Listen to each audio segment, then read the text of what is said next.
Welcome back to Conflicts of Interest. This is episode 584. I'm the host of the show, Kyle Anslone. If you can, share the show. It's hosted at the Libertarian Institute. We repost the show at the blog at antiwar.com, YouTube, Rumble, or Odysee for the video version of the show. And of course, it's up anywhere you could listen to audio podcasts. You can also support the show and follow me on Twitter at Kyle Anslone _. I post all the articles I write, most of what comes out through the Institute and antiwar.com, and post all the shows that I do, as well as engage and give my thoughts on some other issues at times. All right, let's get into the news today. First up here, Zelensky says he's working on 10-year deal with U.S. on military aid. So this is crazy. On Sunday, Ukrainian President Zelensky said that the U.S. and Ukraine are working on a 10-year bilateral security deal that would include long-term commitments for U.S. military aid. The U.S. and other NATO countries agreed to negotiate bilateral deals with Ukraine at the Alliance's summit in Vilnius last year. Ukraine has already signed agreements with several NATO nations, and Zelensky says he is hoping to make a deal with the U.S., the strongest of all, as the U.S. is by far Ukraine's biggest backer. So Zelensky said in his nightly address, our teams, Ukraine and the U.S., are currently working on a bilateral security agreement, and we are already working on specific tests. We are discussing the specific foundations of our security cooperation. We are working on fixing specific levels of support for this year and for the next 10 years, including arms support, financial, political, and joint arms support. Last year, the Wall Street Journal reported that the purpose of the bilateral security deal was to lock in long-term support for Ukraine to ensure a future president could not exit it. Last week, President Biden signed a bill into law authorizing $61 billion in spending on the proxy war, and the U.S. announced the new weapons packages totaling $7 billion. Despite the new aid, Zelensky is still pleading for more weapons and faster deliveries. In his nightly address, which he delivered after speaking with Representative Hakeem Jeffries, a Democrat from New York and the top Dem in the House. So Zelensky added in his nightly address, we are still waiting for the supplies promised to Ukraine. We expect exactly the volume and the content of the supplies that we can change the situation on the battlefield in the interest of Ukraine. And it is important that every agreement we have reached is implemented, everything that we yield practical results on the battlefield and will boost morale of everyone on the front line. In a conversation with Mr. Jeffries, I emphasized the need for Patriot systems. They are needed as soon as possible. Zelensky also called for Ukraine to be accepted into the European Union and for an invitation to join NATO. We need also preparing for the NATO summit to be held this summer. A strong political signal is needed that the alliance should not be afraid of its own strength or shy away from its foundations. Every country that shares common values and is willing to actually defend themselves deserves an invitation into the alliance. And so, he really treats this, and I think Dub Bondow explains this, very well, that NATO is treated more like a social club than an actual military alliance.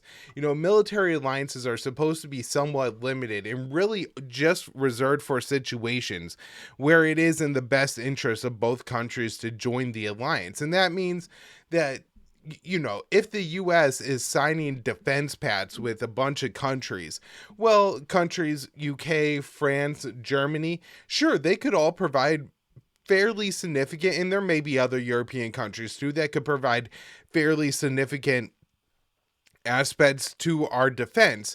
But when you start talking about adding some of these smaller Eastern European states, Latvia, Lithuania, Estonia, Ukraine, Georgia, not only do these countries not really offer anything into the U.S. and if we were fighting a war, the Ukrainians would not do more than send a token number of soldiers, right? They can't actually do anything that would really enhance the U.S. defense abilities, especially not when you consider the risk and the likelihood that you're going to have to fight a war in direct support of Ukraine.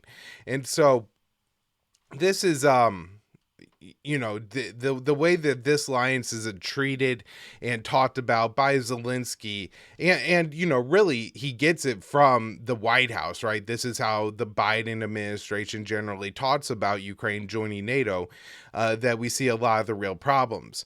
So Dave wraps up his article here. The new aid for Ukraine is not expected to help Ukraine achieve victory, but is expected to prolong the war, a bleak reality acknowledged by some Ukrainians on the front lines who said they wanted negotiations and to end the fighting, in comments to the Daily Beast.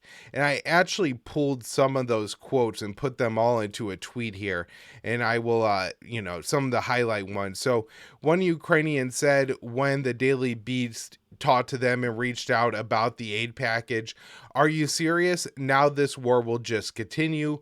Another said, "In my mind, all of my friends, this money does not help Ukraine. Our country has too much corruption. The new money will just prolong the war, and the civilians and the military are tired. People want peace and negotiations, not the continuation of the conflict."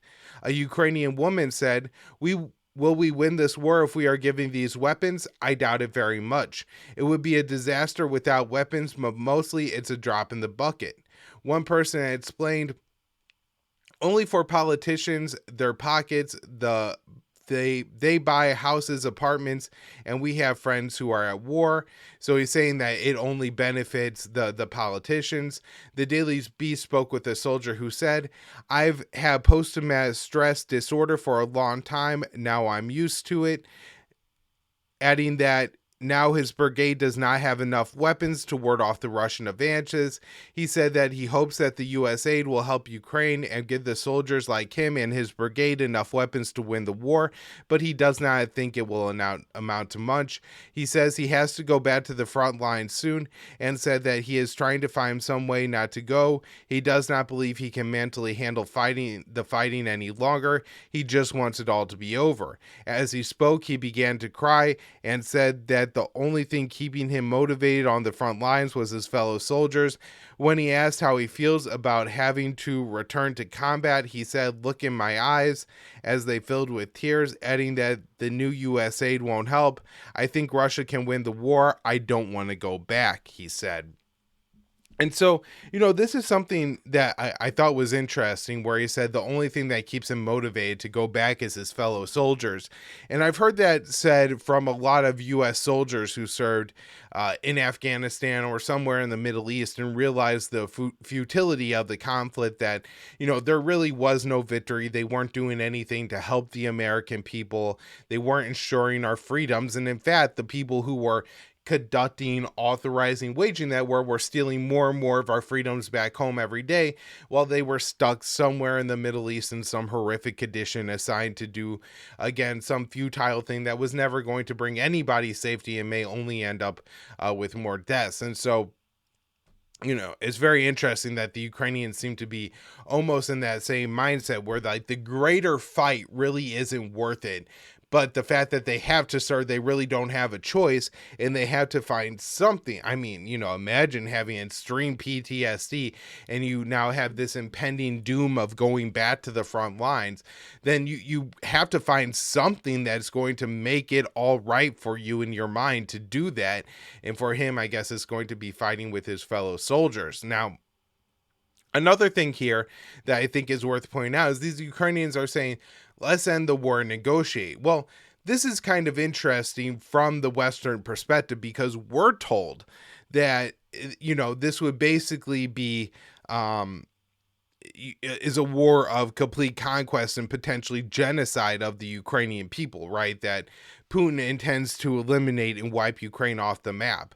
But, the perspective of these Ukrainian citizens, and they're talking to the Daily Beast, so these were not people who were cherry picked by a Russian outlet like RT or something like that. These are people who are talking to the Daily Beast, a fairly pro-Ukrainian, anti-Russian outlet in the United States, and they're pretty just conclusively stating that, look, this war is all but over. And so this is and that they're willing to negotiate suggests that they're not afraid of a Russian genocide, right? That, I think that's one of the really important parts here.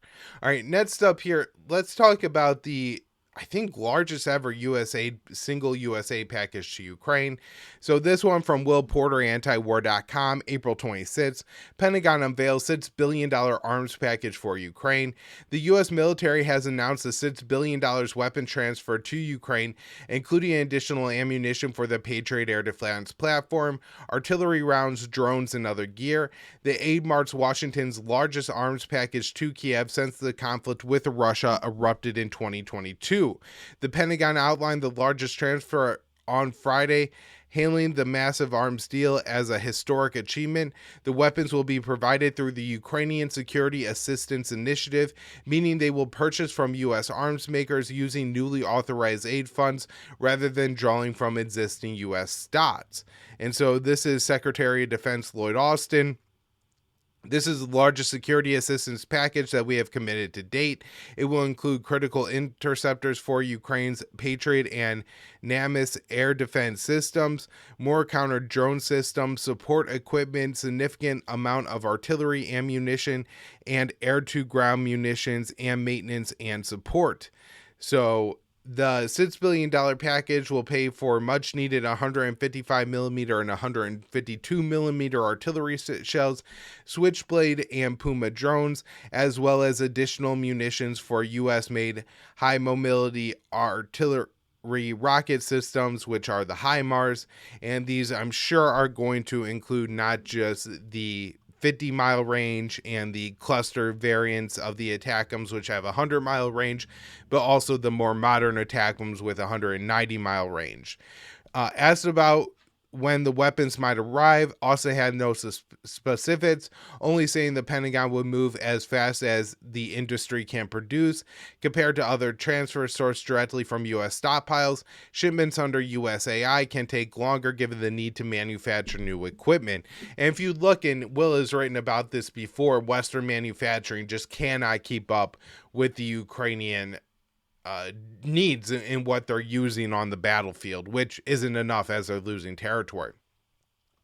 The move comes on the heels of a separate $1 billion aid package announced on Wednesday, which includes anti-tank weapons, infantry fighting vehicles, small arms, and air defense missiles, among other equipment.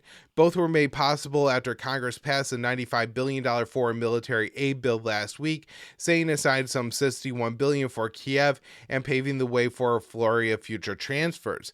As Washington resumes the flow of arms with a focus on air defense, several NATO nations are also considering whether to step up donations, with Germany recently agreeing to supply a third Patriot battery to Ukrainian forces. After more than 2 years of fighting, Kiev is increasingly unable to ward off Russian aircraft and missile strikes, leaving some of its airspace virtually undefended. During a meeting with NATO officials earlier this month, President Zelensky said his country would need at least 7 Patriot systems, an additional 7 Patriot systems for adequate defense. The U.S. previously sent 1 battery, which includes multiple launchers, as well as radar and other control systems. Despite intensive lobbying by Berlin, however, some countries have been more reluctant to part with their Patriots, with both Greece and Spain signaling they would not be willing to spend the expensive systems to Ukraine. Asked whether Stockholm would supply any earlier this week, the Swedish defense minister said he did not exclude the possibility, but suggested there were no immediate plans to do so.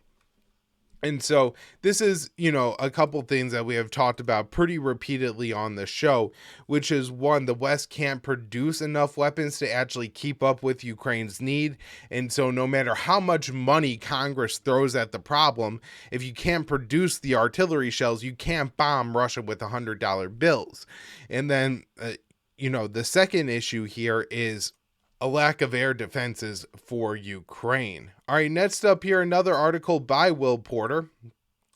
Ukraine sidelines Abrams tanks after Russian drone attacks, and this is from the Associated Press. The Ukrainian military has opted to withdraw its U.S.-supplied M1 Abrams main battle tanks from the front lines due to the threat posed by Russian drones, American officials told the Associated Press. Kiev has reportedly lost several tanks since their long-delayed deployment in February. The decision came as Moscow increasingly relies on UAVs for round-the-clock surveillance and airstrikes, making the Abrams too difficult to operate without detection or coming under attack, the AP reported on Thursday. And so this is, one of the things Will was talking about in the last article. There's large swaths of Ukraine that are completely unguarded by their air defense systems, and so the Russian UAVs could just loiter and pick off the tanks. So the decision, the tanks have been removed from the fight for an unspecified period as Kiev and Washington work to reset tactics, Joint Chiefs of Staff Vice Chairman Admiral Christopher Grady told the Associated Press. When you think about the way the fight has evolved, mass armor in an environment where unmanned aerial systems are ubiquitous can be at risk. Now, there are ways to do it, and we will work with our Ukrainian partners and other partners on the ground to help them think through how they might use that in the kind of changed environment now where everything is seen immediately. So it'll be interesting to see what the Ukrainians and the U.S. could come up with. And, it may be that they develop some tactic and they're able to effectively use a few Abrams tanks before the Russians, figure out what the tactic is and how to defeat it, which is, it kind of seems to be the process of the war, where there is quite a lot of technological advancement. Both sides have made, gains here and there. For the past year or more now, it's been Russia making the gains, but there was a time in 2022 when Russia was able to take Ukraine, was able to take a significant amount of territory back from Russia, but now the Ukrainian lines are just not doing well. I saw the commander of the Ukrainian forces saying that they had withdrawn from defensive positions that they had just established in February. And so it seems that seems to me would mean that they're losing the ground quite quickly. So the ubiquity of drones in the conflict has meant there isn't open ground that you can just drive across without fear of detection, another senior defensive told the AP. The move comes as Washington steps up assistance for Ukrainian troops following a lull in support, with Congress passing a massive $61 billion aid package last weekend after months of gridlock in the House. The Pentagon immediately approved a first $1 billion shipment on Wednesday, and we've already gone over what's in that package. So, following a failed counteroffensive last summer, Kiev has repeatedly urged for additional weapons from its NATO partners, warning it would continue to lose ground to Russian forces without Western-made aircraft, armor, and long-range missiles. On Wednesday, the U.S. revealed it had already sent Ukraine its first shipment of long-range ATACMS missiles last month, saying that the decision was not announced in order to maintain operational security for the Ukraine at the request. And think about, Ukraine has lost territory since that time, and so again, these missiles were touted as a major game changer, like the Abrams and the Challenger and the Leopard tanks and the HIMARS and all the other weapons that the West has sent to Ukraine, but it hasn't materialized. And next up for that is going to be the F-16s, and this is really a way that the American military industrial complex has been able to drag the American and the Ukrainian people along through this war, keep the Ukrainians fighting, keep the American people willing to send their money to Ukraine, because we always have this next thing that we're willing to send. It's, the U.S. is like the world's worst drug dealer. All right, next up here, Poland, Lithuania say they can help return military-aged men to Ukraine. So Poland and Lithuania have said they can help return military-aged Ukrainian men to Ukraine as Kiev is looking for more conscripts to put on the front lines, where Ukrainian forces are facing a brutal fight and an advancing Russian army. The comments came after Ukraine announced it was suspending consular service for military-aged men living abroad as a way to pressure them to return home to the fight. The restrictions include prohibiting men aged 18 to 60 from applying for passports while abroad. The Polish defense minister said Wednesday that Warsaw has suggested for a long time that we could help Ukrainian side ensure that people subject to compulsory military service go to Ukraine. When asked if Poland would be agreed to transport Ukrainians back to Ukraine, he said everything is possible. And I could imagine if European countries are maybe, well, I would say two things. Maybe they're not willing to support these refugees anymore. Maybe it's becoming a little bit of a financial burden, especially for, there's, I think, almost 1 million Ukrainians living outside of Ukraine in Europe. And so, if they're pocketed in some of these smaller countries, it might be a little bit burdensome to deal with. Additionally, you had Zelensky, I believe, but top Ukrainian officials have said this a few times now, that Ukrainian citizens and refugees living abroad in Europe have been very well behaved so far. And this is a statement that they may not be so well behaved one day in the future. And that would be as a result of these Western countries not giving enough aid to Ukraine. And so if you want to relieve yourself of this burden, if there is a group of people who are going to take up violence, it's men probably aged 18 to 60.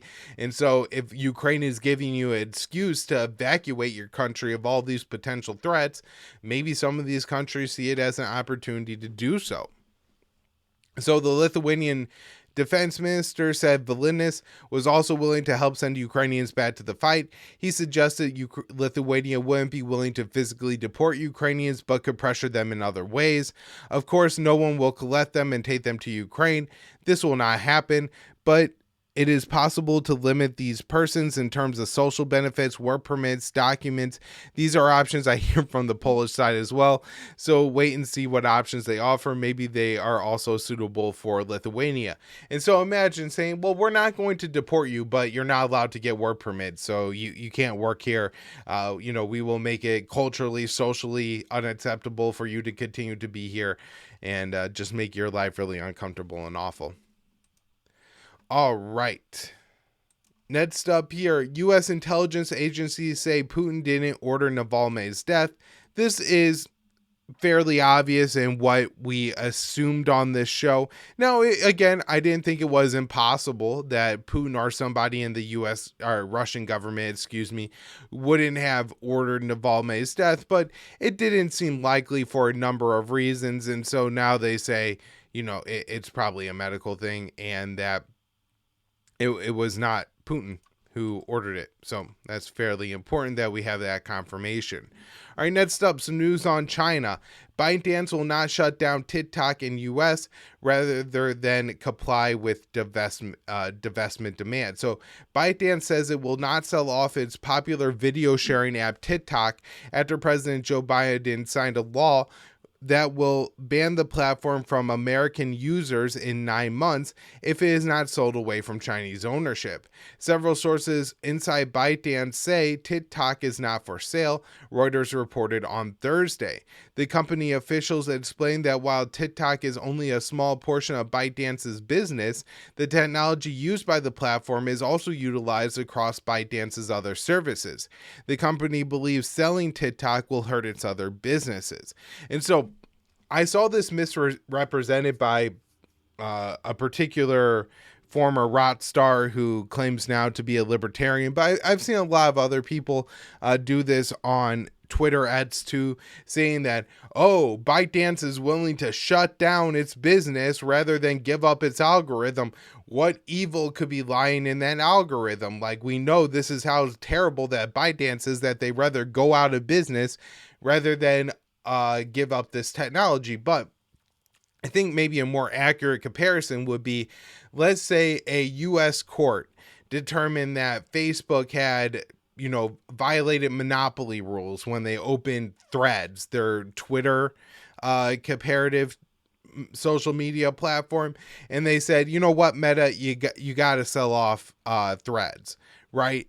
And Zuckerberg says, well, Threads relies on the same algorithm and a lot of the same technology as Facebook and Instagram, which is where Meta makes all their money.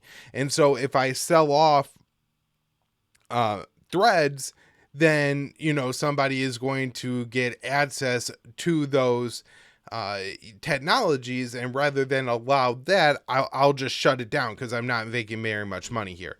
And so just that's that's the point of why kind of the business decision here by ByteDance.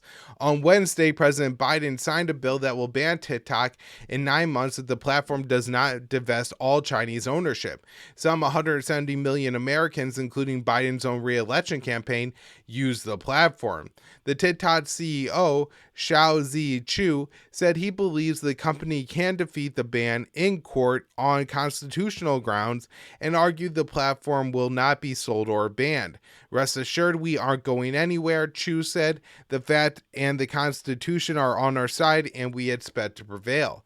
Senator Rand Paul also voiced hopes that TikTok would prevail in court.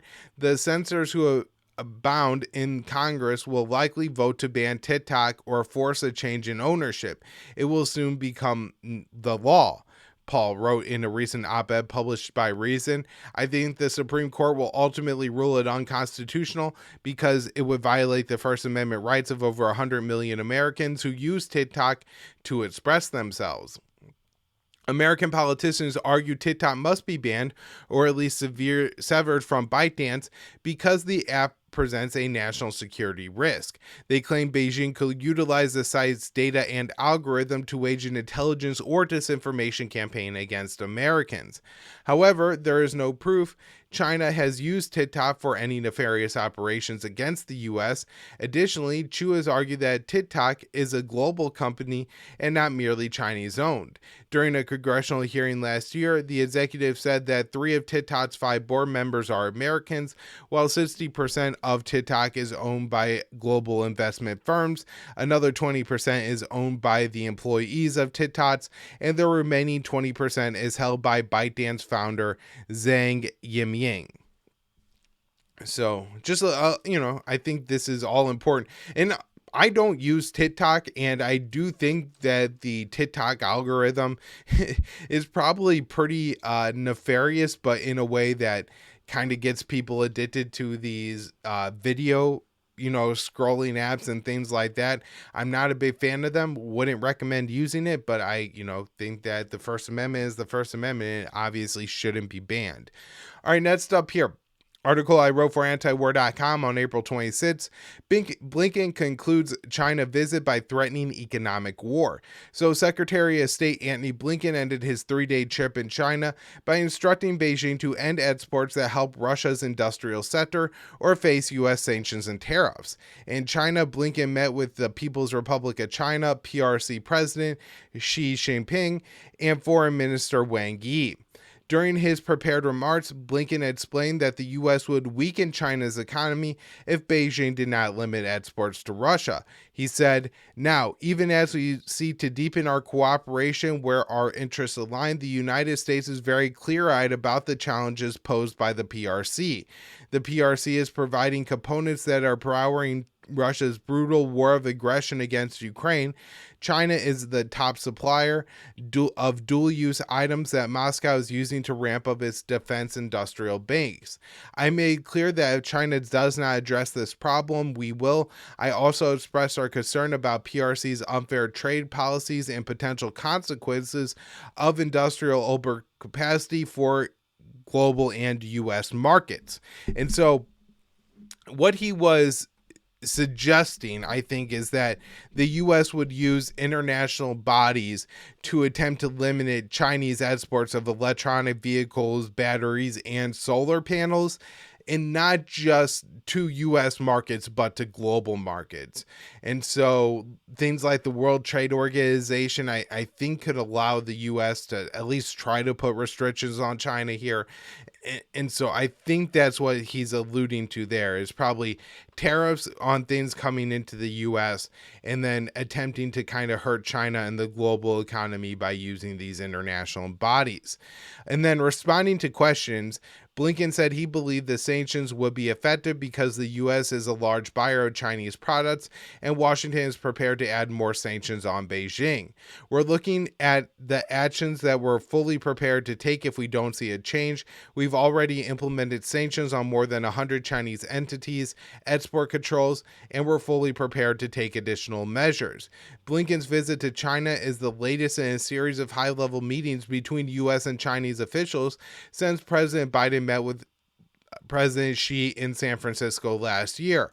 America's top diplomat claimed there has been important progress in improving ties. However, Washington continues to take steps that Beijing views as provocative and a violation of its sovereignty. After meetings between top defense officials, the U.S. conducted a rare military overflight of the Taiwan Strait, a region Beijing views as its sovereign territory.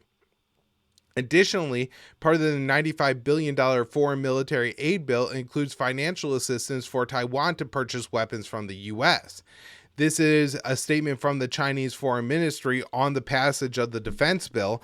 I would like to stress that getting closer militarily between the United States and Taiwan region will not make the latter safer or save Taiwan independence from doom. It will only heighten tensions and risk confrontation in the Taiwan Strait and will eventually backfire.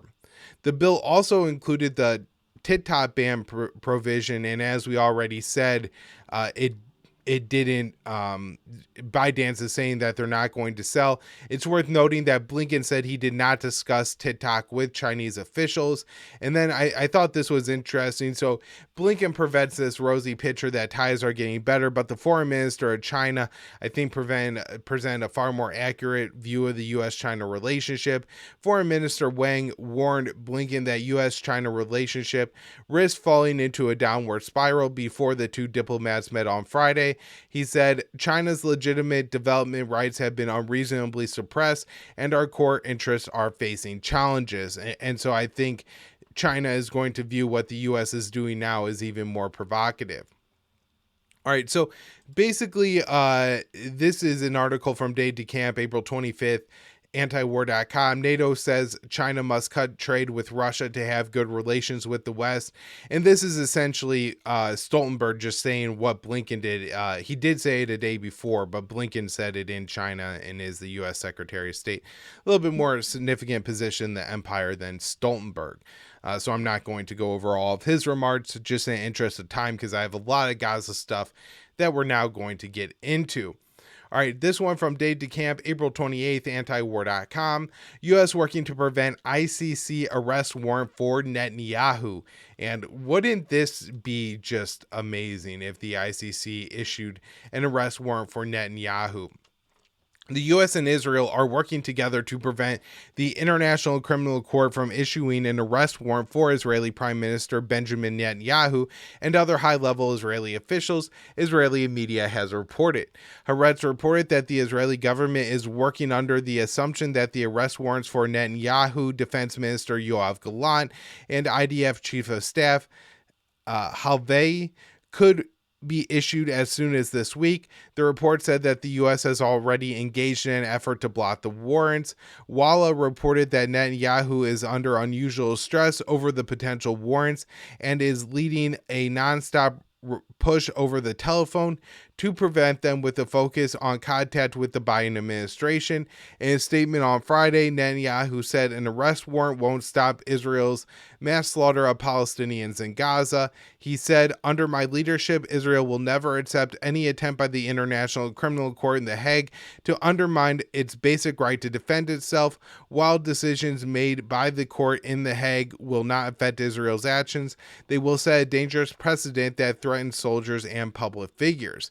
Neither the U.S. nor Israel are parties to the ICC, and the U.S. has a contentious history with the court. In 2002, then U.S. President George W. Bush signed a bill into law that would authorize the use of force to free any U.S. service member or government officials brought to the ICC, which is based in The Hague.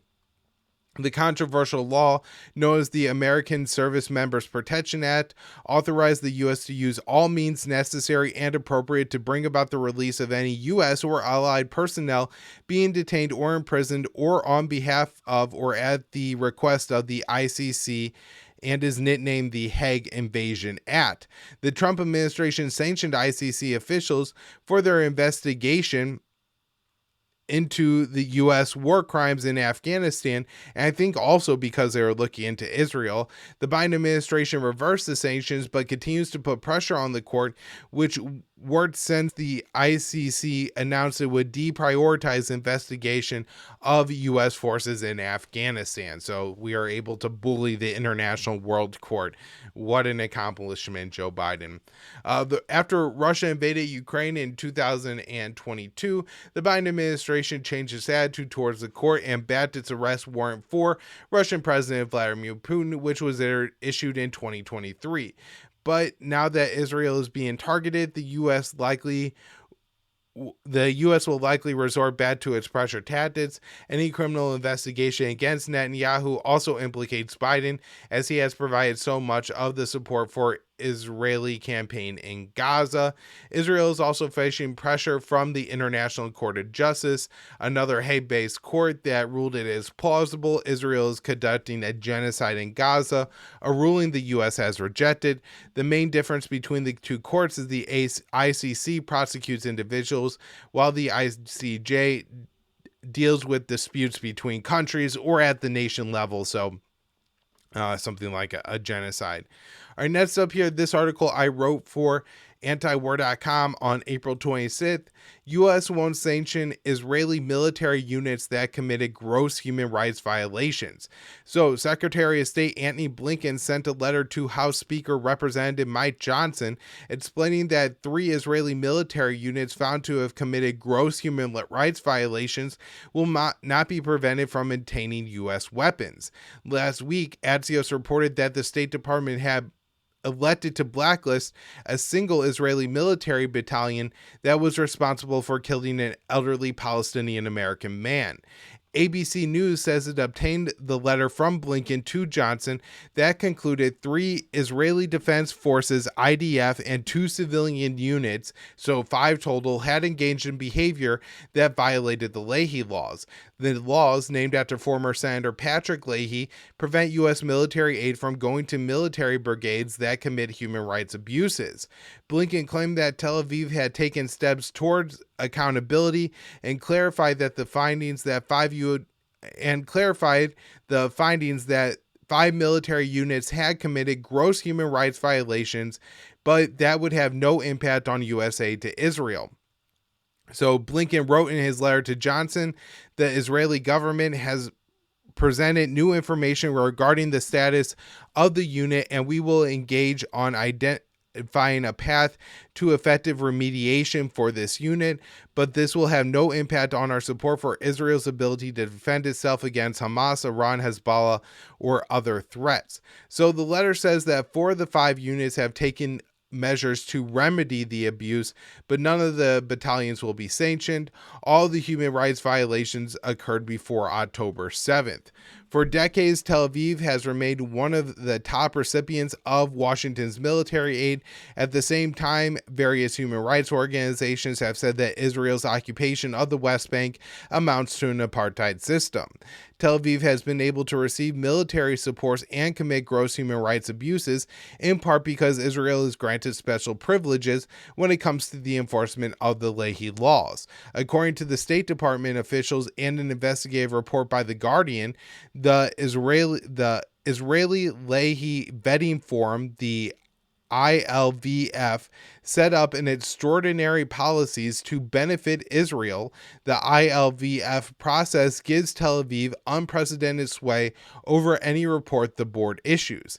Still, in December, the ILVF recommended that Blinken blacklist at least 1 Israeli military unit. This was Netzah Yehuda. The battalion is composed of ultra-Orthodox Jews who enlist in the IDF and receive significant religious accommodations. The battalion killed a 78-year-old Palestinian American man in 2022. The State Department also obtained a TikTok video showing the unit abusing Palestinians in the West Bank that same year.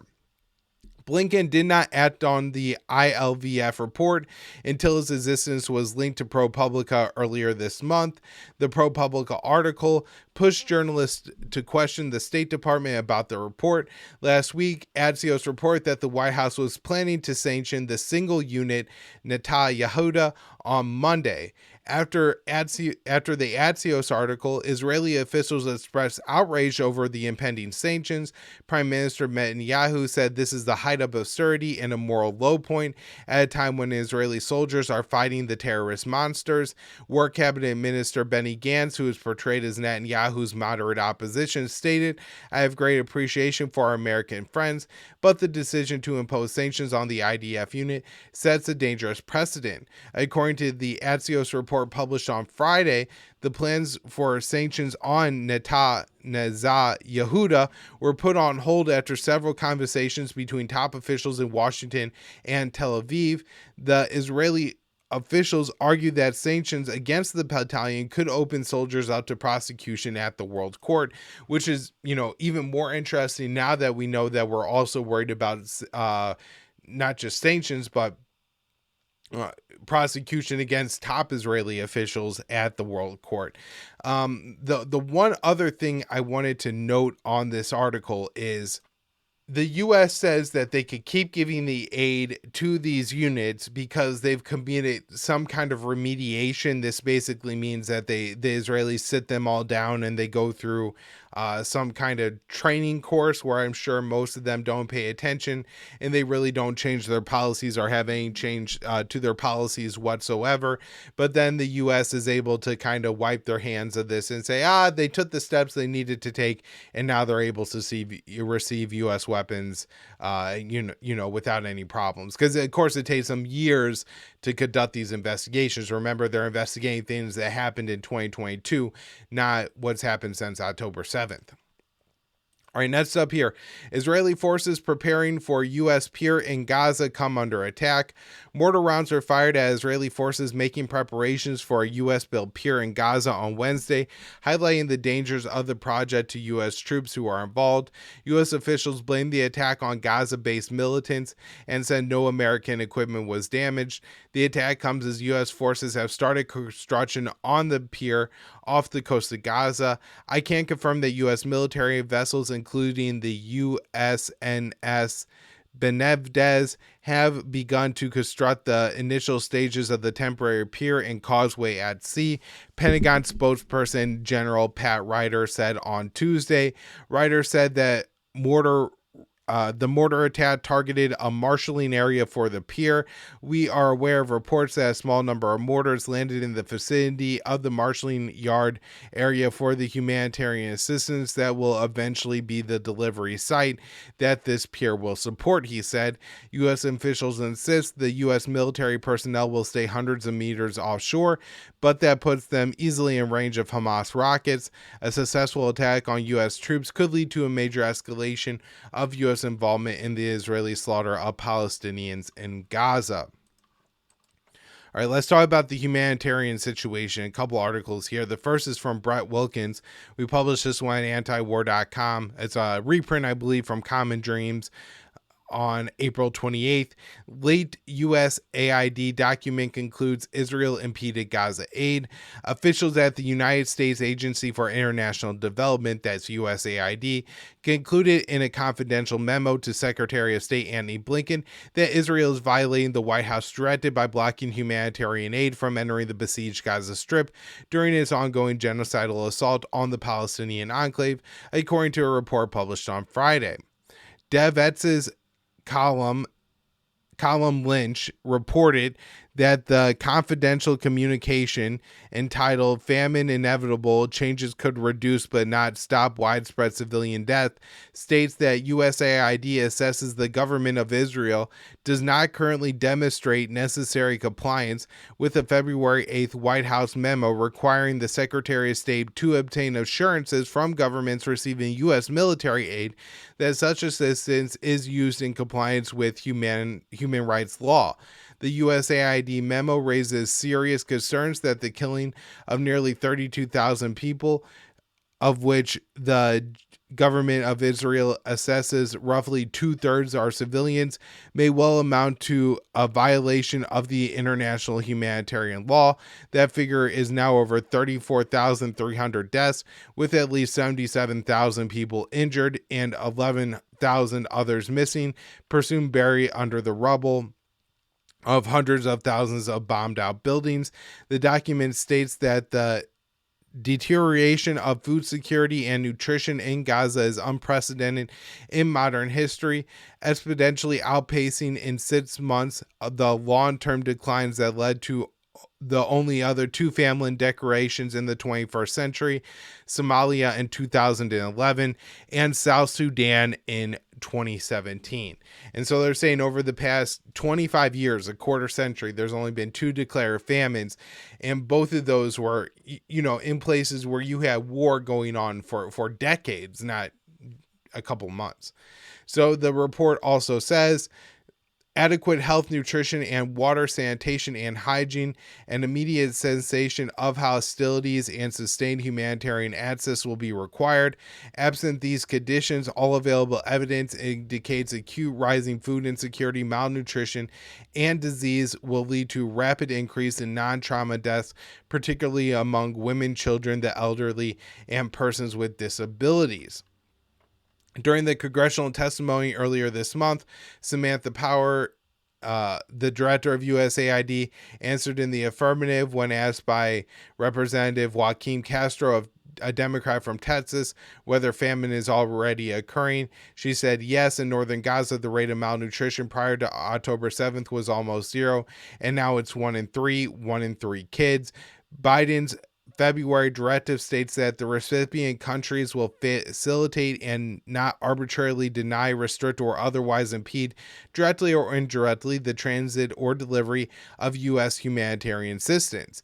Not only has Israel blocked aid from entering Gaza as children die of malnutrition and dehydration and millions teeter on the brink of starvation, Israeli troops have attacked Palestinian and international humanitarian aid workers attempting to deliver aid to desperate Gazans trying to receive it. And, one of the reasons I want to bring this up under the Pier article, of course, is to point out that the problem isn't that there's not ways to deliver aid into Gaza. This isn't the case where there was an earthquake, a tsunami, maybe a volcano, and you can't, for whatever reason, drive aid across the border. You can't fly aid and land it at an airport within Gaza. No, the only solution is to build this pier, this causeway, and bring an really insignificant amount of aid through the sea. And that's not because of a natural disaster, but because Israel won't allow aid in another way. All right, next up here, UN Oversight Office closes investigation into 4 staff over alleged ties to Hamas. So 4 of the 12 employees of the UN Palestinian Relief Agency, UNRWA, under investigation by the UN's Internal Inspector's Office, had their cases closed due to a lack of evidence. In January, Israel claimed 12 members of UNRWA participated in the Hamas attack on October 7th, leading many Western countries to cut funding from the agency. A report from a former French minister concluded Israel had failed to produce evidence to back its assertion. The UN Office of Internal Oversight Services said the investigation into 4 employees had been closed due to a lack of evidence, while 8 remain open. The case was closed as no evidence was provided by Israel to support the allegation, a UN spokesperson said. That official went on to explain that of the remaining 8 inquiries, one has been suspended pending receipt of additional supporting evidence. And so it seems to me that they're basically working their way through. They're finding nothing and they're clearing these people. And so already at least a third of them have been cleared, and it looks like a fifth will be cleared pretty shortly here. The UN Office of The Israeli allegations against UNRWA surfaced the same week that the World Court ruled it was plausible that Tel Aviv was conducting a genocide in Gaza. UNRWA leadership responded by immediately firing all 12 employees, hoping to avoid any loss of funding. While Israel claimed it had compiled an intelligence dossier proving that the dozen UNRWA staffers participated in the Hamas attack on October 7th, and thousands of others had ties to the militant organization, Tel Aviv has been unable to produce evidence to support the assertions. Last week, an investigation led by a former French foreign minister Catherine Colonna, issued a report saying Israel did not provide any supporting evidence for the allegations. The report added that Tel Aviv has not informed UNRWA of any concrete concerns relating to UNRWA staff since 2011. After Israel made the claims, the U.S. led a group of Western nations cutting funding for UNRWA, with Secretary of State Antony Blinken endorsing the assertions as highly credible. As Tel Aviv has failed to produce evidence, about half a dozen countries have resumed aid. However, the White House has remained steadfast in backing its ally Tel Aviv, and Congress barred any funds from going to UNRWA for 1 year in the $95 billion foreign military assistance bill that passed last week. I did read that Germany was now the most recent country to resume funding for UNRWA after initially cutting it. All right, so this was an interesting article that Dave wrote last week. Hamas official says group willing to disarm for two-state solution. So a top Hamas official has told the Associated Press that the Palestinian group will be open to a 5-year truce with Israel and would disarm and become solely a political party if the Palestinian state was established along pre-1967 borders. Speaking in Istanbul, the official said that Hamas would accept a fully sovereign Palestinian state in the West Bank and Gaza Strip and return of the Palestinian refugees in accordance with the international resolutions. He said Hamas wants to unite with Fatah, which has the Palestinian Authority, and the Palestinian Liberation Organization to form a unified government for Gaza and the West Bank. Hamas first sent the signal last week that it might be willing to dissolve its military wing, known as the Al-Qassams Brigade, in exchange for a two-state solution. After meeting with Hamas political officials, the Turkish foreign minister said the Palestinian group was willing to accept those conditions. Israel is not expected to pursue any deal that would give the Palestinians a state, as Prime Minister Benjamin Netanyahu has made his opposition to the idea very clear, and this is a very popular idea within the Israeli public and the Israeli government. And I guess it's worth knowing that Hamas has made a lot of these statements over time. While everybody points to the Assad charter that says from the river to the sea there will be one state, and some other fiery rhetoric from Hamas officials over the years, you can also find many statements from Hamas officials offering relatively reasonable deals with Israel that would ultimately see the Palestinians get a state and the group either dissolve, disband, or again morph into a political entity entirely.